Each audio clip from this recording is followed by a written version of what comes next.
मुकदमे का डर या गिरफ्तारी का खौफ। एंटी करप्शन लाहौर रीजन के डेप्यूटी डायरेक्टर के पास आने वाले किसी मुलजिम को ड्रिप तो किसी को स्टंट डल गए। एंटी करप्शन लाहौर रीजन के डेप्यूटी डायरेक्टर काशिफ जलील भी सरकारी मुलाजमीन के लिए खौफ की अलामत बन गए। डेप्यूटी डायरेक्टर काशिफ जलील के पास चलने वाली इंक्वायरीज में पेश होने वाले सरकारी मुलाजमीन तफ्तीश से घबराकर अपनी मेडिकल रिपोर्ट पेश करने लगे।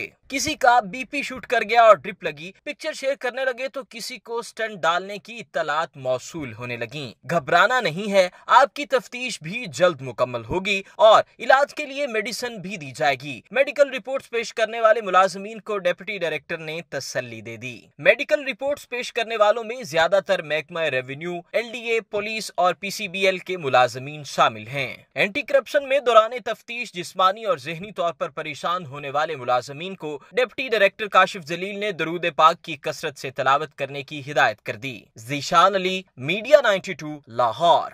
अगर आपने अभी तक हमारा चैनल सब्सक्राइब नहीं किया तो अभी सब्सक्राइब करें और बेल आइकॉन को क्लिक करके हमारी लेटेस्ट वीडियोस के बारे में अपडेट जानें।